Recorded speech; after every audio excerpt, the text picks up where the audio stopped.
வணக்கம். மனித வாழ்க்கை என்பது நிரந்தரமானது அல்ல. மனிதர்கள் யாரும் முழுமையானவர்கள் கிடையாது. எல்லோரிடமும் ஏதாவது 1, 2 குறைகள் இருக்கும். வாழ்க்கை என்பதே அந்த குறைகளை கவனித்து அவற்றை சீர் செய்து கொண்டு சரி செய்து கொண்டே இருப்பது தான். வாழ்க்கைங்கிறது ஒரு விதத்தில் பார்த்திங்கன்னா ஒரு ப்ராசஸ் போல். அது ஒரு ப்ராஜெக்ட் கிடையாது. ஒரு ப்ராஜெக்ட்னா ஒரு தொடக்கம் இருக்கும், முடிவு இருக்கும். அது முடிஞ்சிருச்சுன்னா அது ஒரு வேலை முடிஞ்சிச்சு. அதுக்கப்புறம் அதனால் எந்த பிரயோஜனமும் கிடையாது. ஆனால் ப்ராசஸ் அப்படின்னா அது நிகழ்ந்து கொண்டே இருக்கும். ஒன்றிலிருந்து தொடங்கி இன்னொன்றாக மாறும், அந்த இன்னொன்று வேறொன்றாக மாறும், இப்படி மாறிக்கிட்டே இருக்கும்.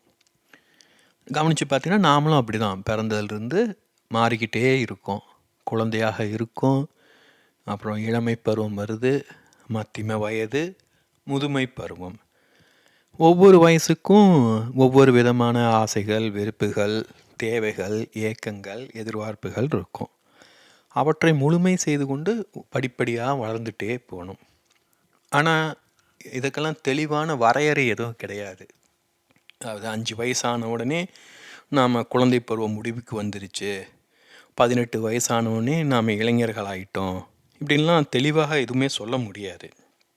18 வயசானால் எல்லோருமே பெரியவர்கள் அப்படின்னா அது ஒரு நிர்வாக கோணத்தில், சட்டத்தின் பார்வையில் 18 வயசானவங்க எல்லாருக்குமே தெளிவான புத்தி இருக்கும். எல்லாருமே தங்கள் சொந்த காலில் சுயமாக தங்கள் வாழ்க்கையை வாழக்கூடிய திறன் பெற்றிருப்பார்கள்னு சொல்ல முடியாது. இப்போ இதை நம்ம நுட்பமாக புரிஞ்சிக்கணும். ஏன்னா என்னதான் வயதில் பெரியவராக இருந்தாலும், அவர் ஞானியாகவே இருந்தாலும் அவர்களிடமும் ஏதாவது குறையை கண்டுபிடிக்க முடியும். புத்தர்னு எடுத்துட்டால் புத்தர் பெண்களை அனுமதிக்காதது, இசையை ஏற்றுக்கொள்ளாதது, இப்படி சொல்லலாம். இயேசுன்னு எடுத்துட்டால் அவர் புத்தரை போல் ஒரு மதத்தை உருவாக்கலை. இப்படின்னு ஒவ்வொருத்தர்கிட்டையும் நம்ம எதையாவது கண்டுபிடிச்சிக்கிட்டே இருக்கலாம். ஒரு மனிதரை நம்ம பார்த்தோம் அப்படின்னா அவருக்குன்னு ஒரு உருவம் இருக்கும், அவருக்குன்னு ஒரு வாழ்க்கை இருக்கும், அவர் என்னெல்லாம் செஞ்சுருக்காரு, என்னெல்லாம் செய்யக்கூடும், இதெல்லாம் ஒரு புரிதல் இருக்கும். அதன் அடிப்படையில் யாராக இருந்தாலும் ஏதாவது குறைய நம்மளால் கண்டுபிடிக்க முடியும். அதே தான் நம்மளை பொறுத்த வரைக்கும். நம்மளிடமும் நிறைய குறைகள் இருக்குது. அதையெல்லாம் சரி செய்து கொண்டே செல்லணும். இதில் நம்ம கவனிக்க வேண்டிய விஷயம் என்ன அப்படின்னா, சிலதெல்லாம் குறைகள்னே நம்மளுக்கு தெரியாது. இப்போது நம்ம வீடு எவ்வளோ குப்பையாக இருக்குதுன்னு அந்த புரிதலே நம்மளுக்கு இருக்காது. யாராவது ஒரு விருந்தினர் வர்றாங்க, தெரிஞ்சவங்க வர்றாங்கன்னா வீட்டை சுத்தம் செய்ய தொடங்குவோம். அதை போலவே தான் நம்ம வேறு வீட்டுக்கு போனாலும் நம்ம பார்த்தா அவங்க வீடு ரொம்ப அப்படி கச்சிதமாக சுத்தமாக இருக்கிற மாதிரி இருக்கும். அதெல்லாம் நாம் அங்கே இருக்கிறதுனால அப்படி தெரியுது. நம்ம அந்த வீட்டிலையே சில வாரங்கள் தங்கி பார்த்தா தான் நம்மளுக்கு தெரியும் எப்படி அவங்க மனிதர்கள் அப்படின்னெல்லாம். ஸோ இது ஒரு விதத்தில் பார்த்திங்கன்னா தேவை. ஏன்னா நம்மளோட குறைகளை கவனிச்சிக்கிட்டே இருந்தோம்னா நம்மளால் நிம்மதியாக வாழ முடியாது.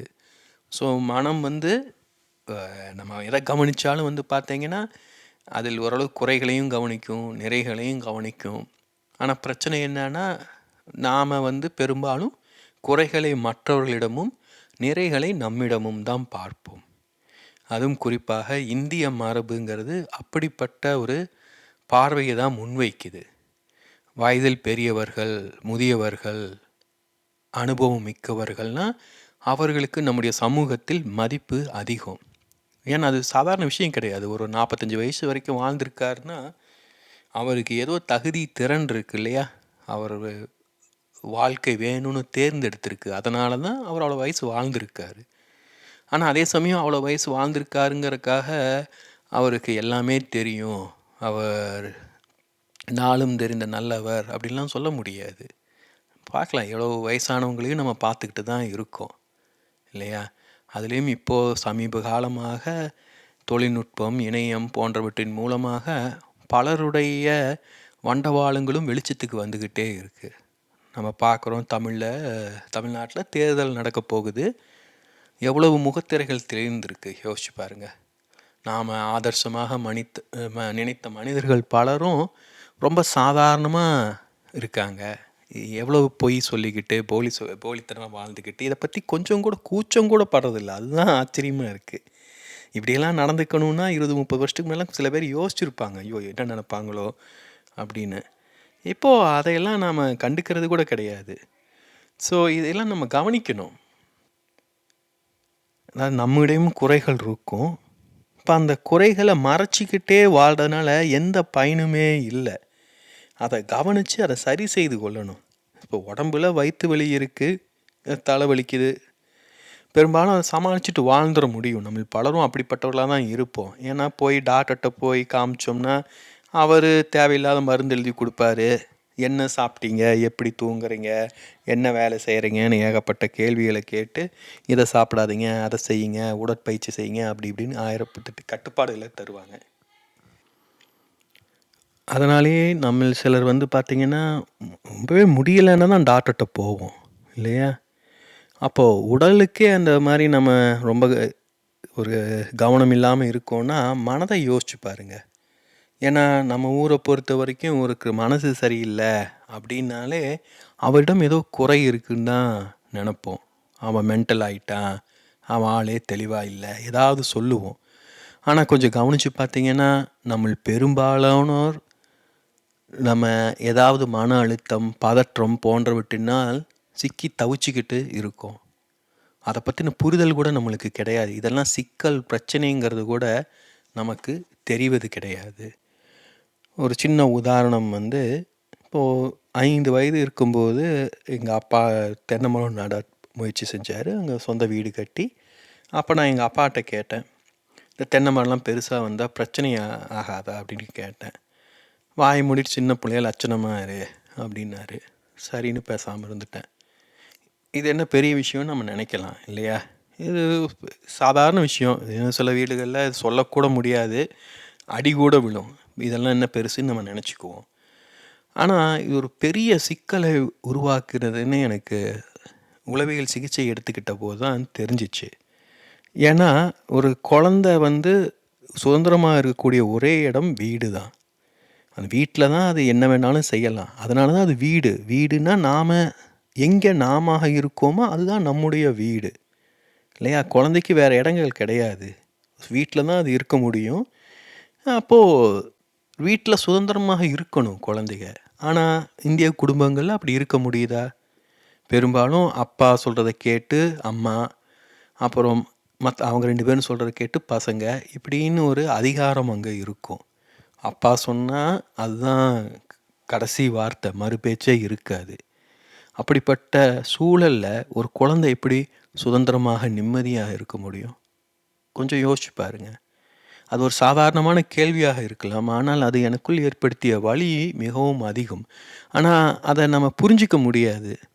நாம் என்ன நினைப்போம், ஏதோ சரியில்லை, அப்பாவுக்கு மூடு சரியில்லை போல் இருக்கு அப்படின்னு ஏதோ ஒன்று சொல்லி நாமளே சமாளித்து தேத்திக்கிட்டு வாழ்ந்துட்டுருப்போம்.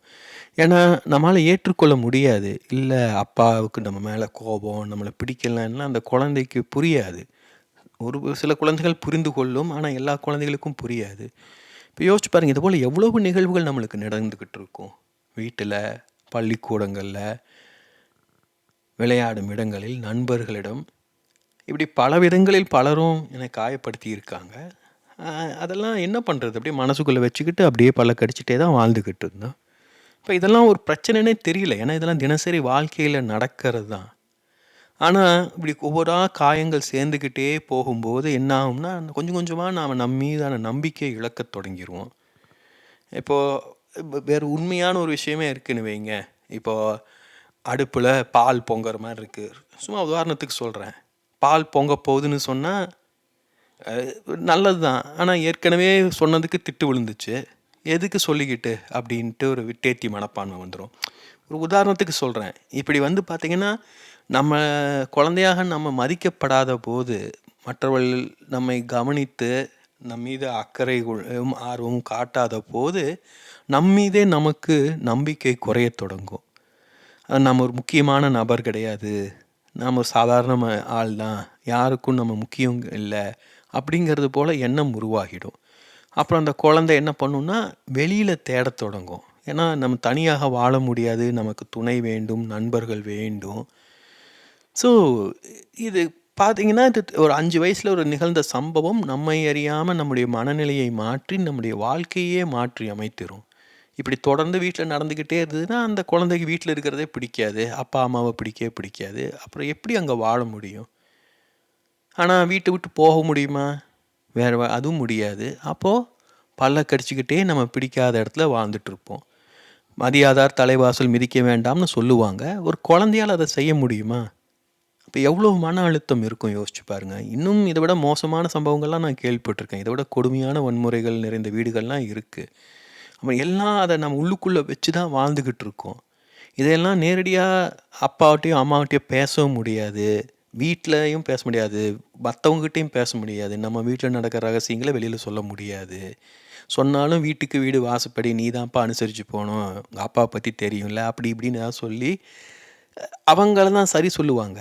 அப்ப அது யாராவது ஒருத்தர் காயத்தோட வாழ வேண்டியதா தான் இருக்கு ஒரு வீட்டுக்குள்ள. அது ஏன் நாமாக இருக்கணும்? நம்முடைய வாழ்க்கையை வாழ்வதற்கான உரிமை நம்மளுக்கு இல்லையா? அத முழுமையாக சுதந்திரமாக வாழணும்ல. சின்ன வயசுல அப்படி, 50 வயசுலயும் அப்படி வாழ்ந்துட்டு இருக்க முடியுமா? ஆனா சின்ன வயசுல உருவான அந்த அனுபவங்கள், அந்த புரிதல்கள் தான் மெல்ல நம்ம மனநிலையை அமைத்து 50 வருஷங்கள்ல நான் எப்படி இருக்கோங்கிறத உருவாக்கும்.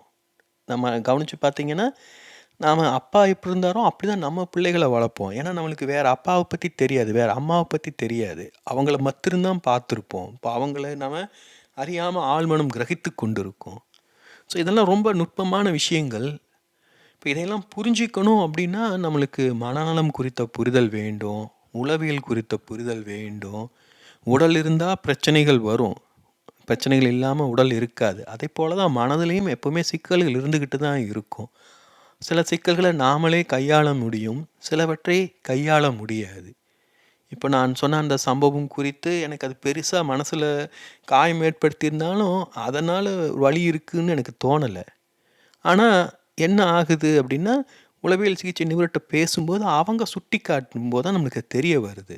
அதுவும் உளவியல் சிகிச்சைலாம் பெரும்பாலும் மேலை நாடுகள்ல தான் கடைப்பிடிக்கிறாங்க. இந்தியாவுல அவ்வளோ யாரும் அத கண்டுகொள்வது கிடையாது. ஏன்னா எல்லா வீட்லயும் இதே மாரி பிரச்சனைகள் இருக்கும். எல்லா அப்பா, அம்மாவும் இதே மாரி ஏதாவது பிரச்சனைகள் கிரியேட் பண்ணுவாங்க. அண்ணன், தம்பி, சொந்தக்காரங்க, பக்கத்து வீட்டுக்காரங்க, சாதி பிரச்சனை, எவ்வளோ விஷயங்கள் இருக்கு. இதையெல்லாம் போய் மனநல மருத்துவர்ட்ட போய் பேசிட்டு இருக்க முடியுமா? ஆனா யார்ட்டயாவது பேசினா தான் இத பத்தின தெளிவு கிடைக்கும். அப்போ உளவியல் சிகிச்சை நிபுணர் சுட்டிக்காட்டுன பிறகு தான் எனக்கு இதெல்லாம் புரிய வந்தது. ஏன்னா இது நம்முடைய மரபில் இது இயல்பாக நிகழ்வது. அதனால தவறுங்கிற எண்ணமே எனக்கு தோணல.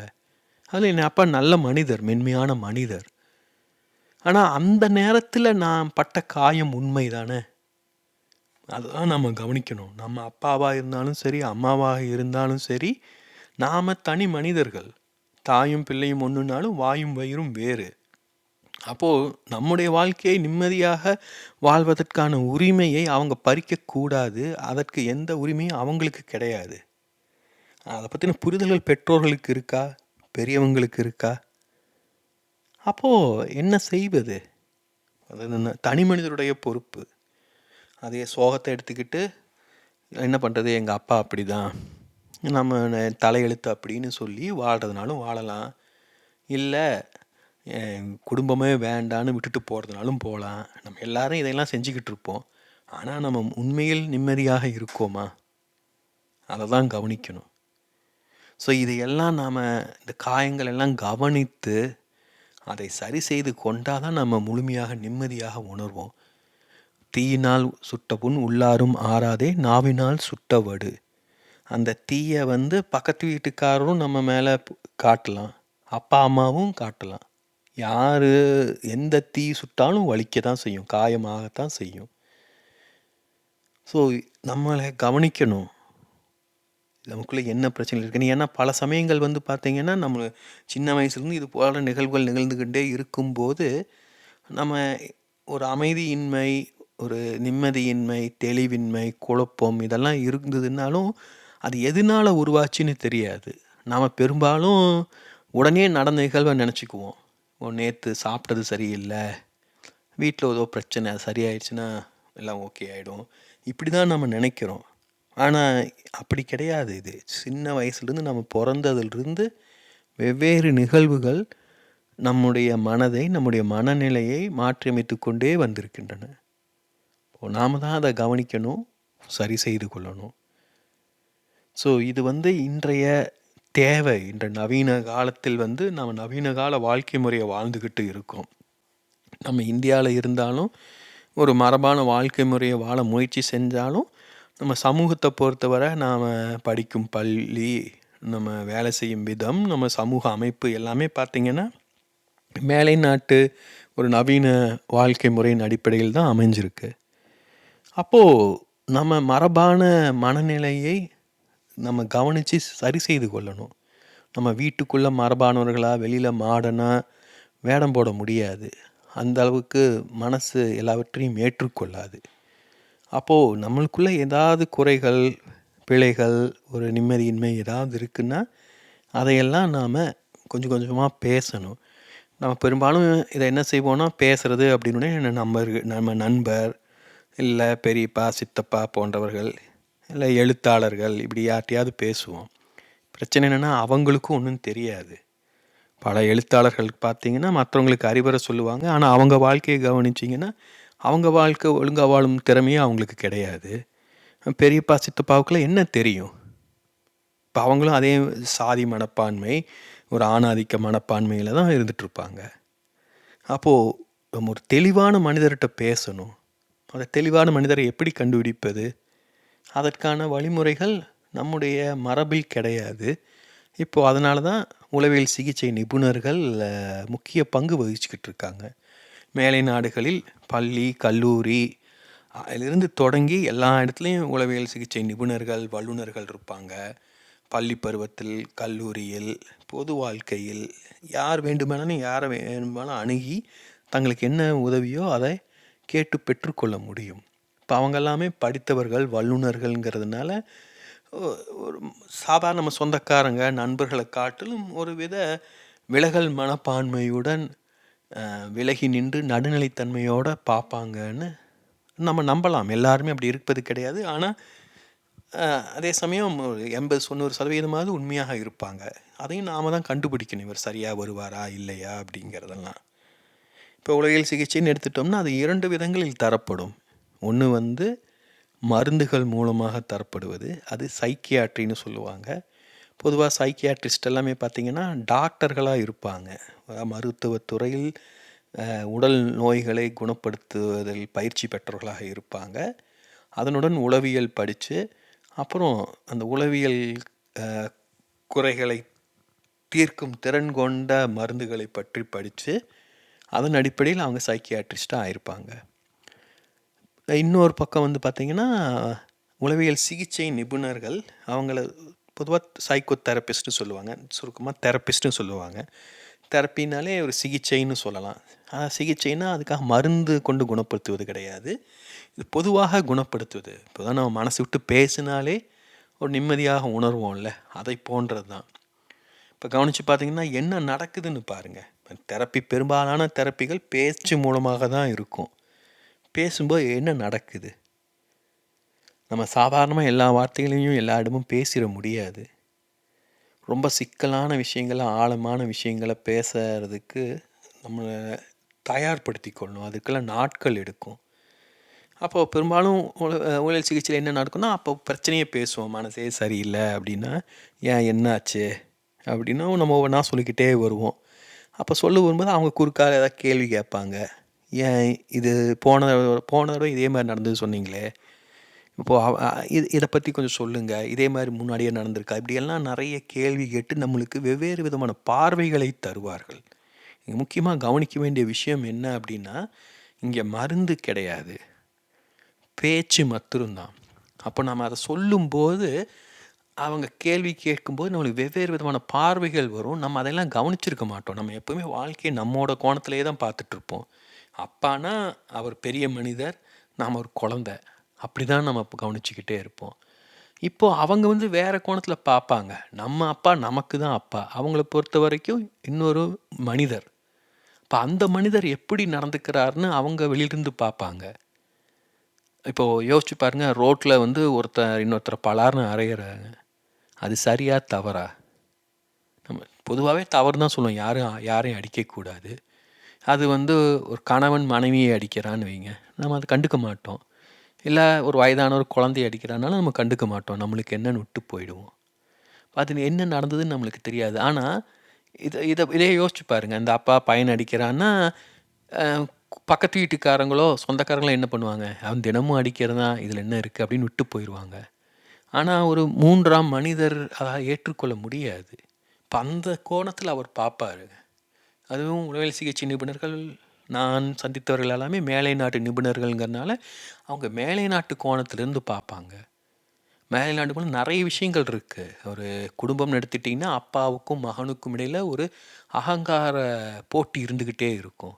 அப்பா வந்து த பையன தனக்கு போட்டியா நெனைப்பாரு.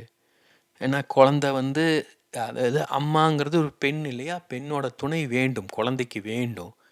அது ஒரு ஆணாக தந்தைக்கும் தன் மனைவியின் துணை வேண்டும். ஸோ இங்க ஆழமாக நம்ம மேல் மனதிலனா நாம அப்பா, பையன் இதெல்லாம். ஆழ் மனதில நாம ஆண்கள்.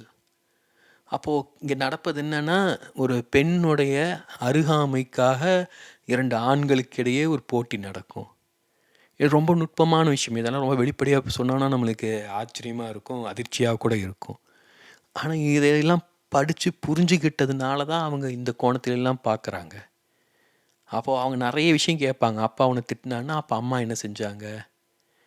இப்படியெல்லாம் கவனிச்சு ஏன்னா அதே சமயம் நம்மளுக்கு நம்ம குடும்பத்த மட்டும் தான் தெரியும். அவங்க இதைப் போல பல குடும்பங்களை, பல மனிதர்களை பார்த்திருப்பாங்க. அந்த அடிப்படையில நம்மளுக்கு புரிதலை தருவார்கள். நம்ம செஞ்சது தவறுனாலும் அத சுட்டிக்காட்டுவாங்க. பிறர் செஞ்ச தவறுகளையும் சுட்டிக்காட்டுவாங்க. அப்புறம் நாம அத கவனிச்சு, அது சரியா, என்ன, ஏதுன்னு புரிஞ்சுகிட்டு, நாம அந்த வலியில இருந்து, அந்த காயத்திலிருந்து மீண்டு வருவோம். இது நினைக்கிற காட்டிலும் ரொம்ப ஆழமானது. தொடக்கத்தில எனக்கும் இதையெல்லாம் குறித்து பெரிய நம்பிக்கைகள் இல்ல. ஏன்னா மனம் என்பது ரொம்ப பர்சனலான விஷயம். நம்ம உடலையே இன்னொருவரிடம் எளிதில் ஒப்படைக்க மாட்டோம். மனதை எப்படி இன்னொருவரிடம் அ தருவது? நம்மளுக்கு முன்பின் அறிமுகம் இல்லாத நபரிடம். அதனால நானும் இத பத்தி பெருசாவே எடுத்துக்கல. நான் உளவியல் சிகிச்சையை நாடுனது, என்னோட வேலையில் என்னால திறன்பட வேலை செய்ய முடியல. அதனால என்ன பிரச்சனை அப்படின்னு எனக்கு ரொம்ப ஆச்சரியமா இருந்தது. ஏன்னா நான் நல்லா வேலை செய்றத விரும்புபவன், நல்ல சிக்கலான வேலைகள்லாம் ஆர்வத்துடன் செய்பவன். ஆனா நெனச்சபடி என்னால வேலை செய்ய முடியல. அப்போ அது என்ன பிரச்சனைன்னு அறிந்து கொள்ள போயி, கிணறு வெட்ட பூதம் தோண்டுன மாரி, எங்கெங்கெல்லாமோ என்ன கொண்டு போய் இழுத்துச் சென்று, இப்போ நான் அதிலிருந்து மீண்டு வந்துகிட்டு இருக்கேன். வந்துட்டேன் ஆல்மோஸ்ட். இப்ப இது எல்லாமே நான் வந்து எனர்ஜிங்கிற கோணத்தில பார்க்குறேன்.